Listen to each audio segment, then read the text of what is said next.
What's good, everyone? Welcome to the Melvin Journey. And before we start, I'd like to say a very big thank you. Our previous video has like 3,000 views and counting. So, everyone who's supporting the channel, you guys are doing a very nice job.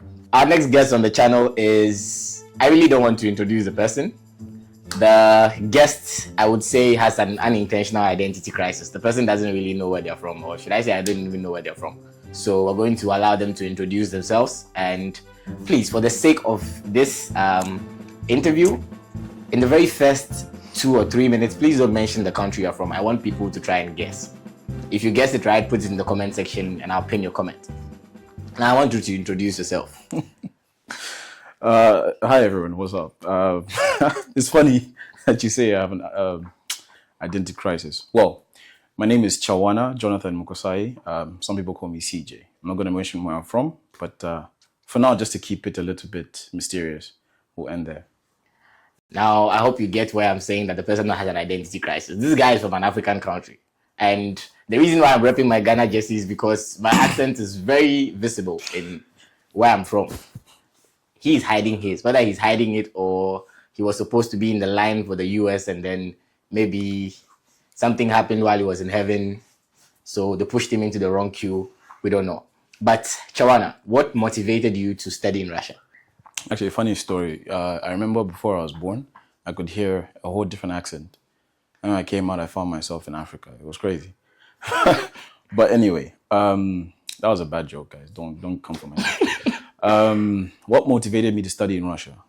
Mm-hmm. To be honest, if I said I was motivated to come study in Russia, it would not be completely true. So the idea was that Russia was an option. Mm-hmm. And I decided to take that option. Between Russia and which other options did you have? Well, I think as we're growing up, we all have dreams. And there were a few dreams I had. My major dream was to go and study work in Australia, right? India became an option as well. And there was Russia. But I think as we go on, I'll talk about the story and it's all going to make sense. But Russia was an option and I opted to come here. So now, when you go to Russia, what were your first thoughts? Did you feel like, I want to know what hit your mind when you got into this country. All right. So I'll tell the story to Family Guy. It's an adult cartoon, not in the way that you pervs know about it. Can I call them pervs? Yeah. So it's an adult cartoon that it pans to the adult audience, right? Not the extra stuff. So it always depicted Russia as being this place where all the men wear tracksuits, all the old women wear these little bandanas, and it's always dark with trash on the ground. So you can believe that when I was coming to Russia, I thought that's the way it was going to be. To my surprise, it was just a little bit less than that. But because of my experience and exposure to other parts of the world that I've been to, I wasn't really disappointed, I would say. But I've grown to love the place. Now, you said other parts of the world that you've been to. Aside Russia, where else have you been? Okay. It's getting personal now. The one place, I'll mention one. I have lived in India for a little over 2 years. Okay. Yeah. And the idea of leaving the country that I think most people have is that there are greener pastures out there. And if you leave your country, it's going to be way better. Now, don't get me wrong. India is an amazing place. But every country has its ups and downs, the good and the bad. And that's what I had to accept. Now, this question is going to be in two folds. Was it difficult adjusting to the language and the culture? One, in India, and two, in Russia. All right. So, the interesting thing is that I think because I was exposed the first time when I went to India, it wasn't really difficult kind of settling down here in Russia. It was basically a choice. And the choice was, I don't think I want to learn the language, right? A choice that I quickly changed the longer I stayed here. So when I arrived in India, we were not taught the language as we are here. But because of friends and peers, you learn different kinds of words and different kinds of phrases and you use them. And I think the longer I would have stayed, the more I would have known. So coming to Russia, it was simply a decision that I wouldn't learn the language in the first 1-2 years. But after the third year, I realized it was important to learn the language. With some of my friends as well that knew the language, I noticed how easy it was for them. So, Now, with these two countries, there's India, there's Russia. What do you love the most about being in, or should I say, having lived in these two countries? What do you love the most about each of them? And also, what do you not like? I don't want to use the word hate, it's quite strong. What do you not like about living in both of these two countries? All right, so I can give a distinct example. Education in India and education in Russia is completely different from my perspective. The education in India is more protected. So you have a hostel where you live, right? And it's normally on the campus of the university or wherever it is. And you've got something called a mess. It's more like a cafeteria for those who might need. I'm going to come off as arrogant. Let me calm down. It's called a what? A mess? A mess. Like MESS. MESS. Wow. That's not an Indian word for cafeteria, but that's what it's called. I think. Sounds like something collective, like a school of whales, a mess of a cafeteria. Anyway. Yeah, that's doing a lot.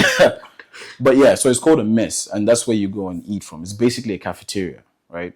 So it's more protected. You have this school idea or this feeling of I'm in school.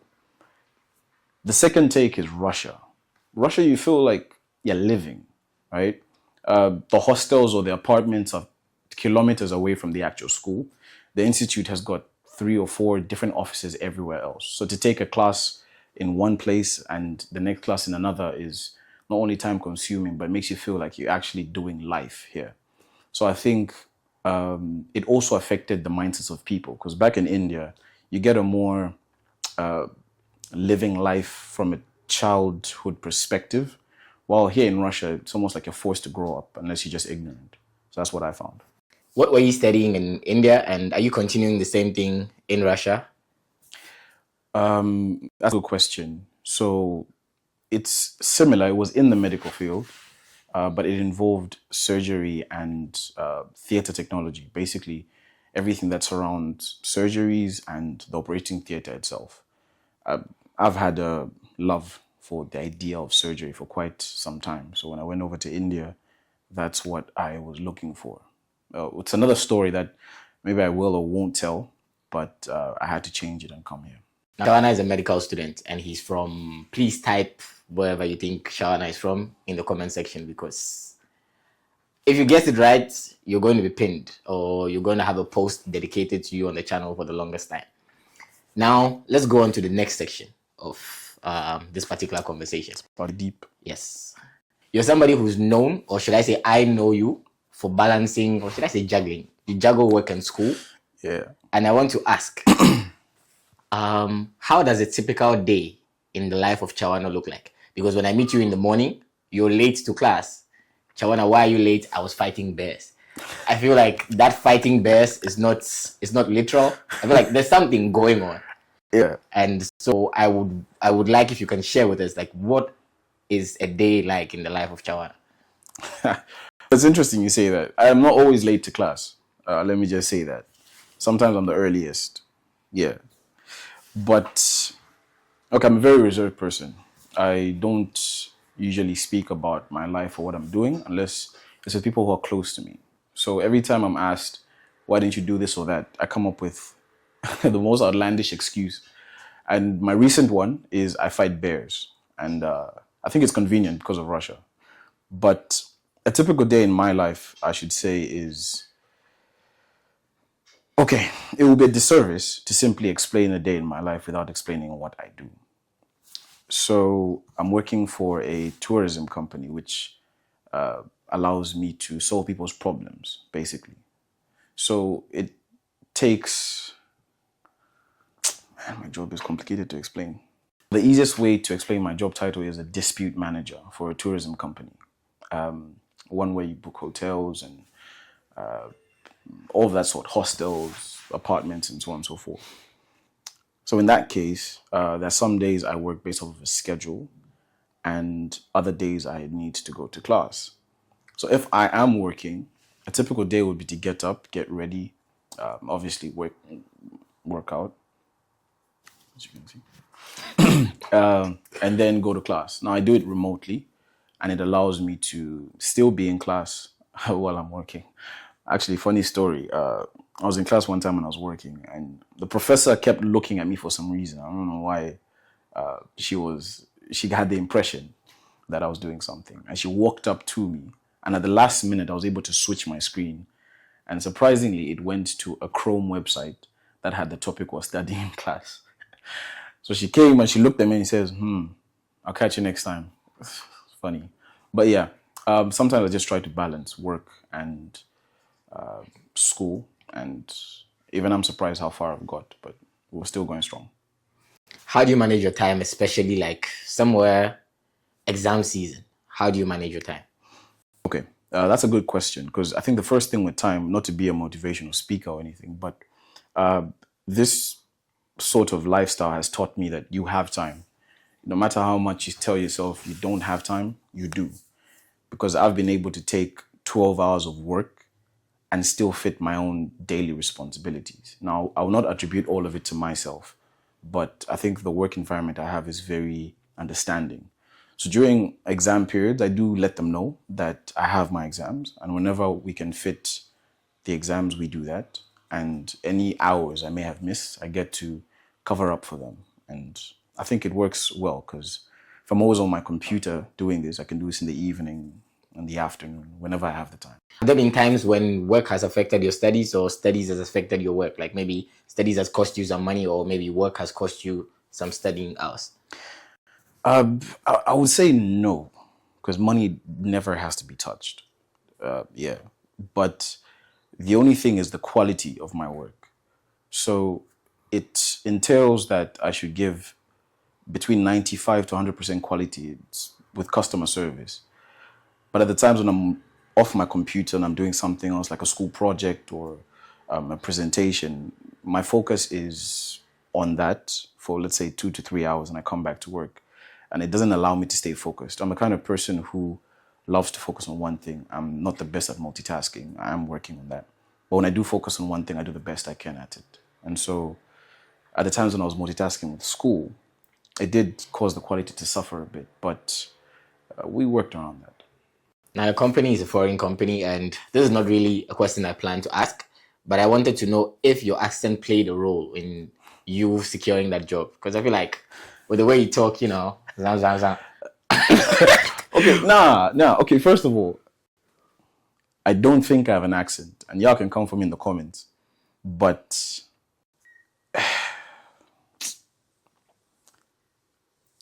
I'll tell you what, I don't think my accent played a role, but I think my eloquency in speech did.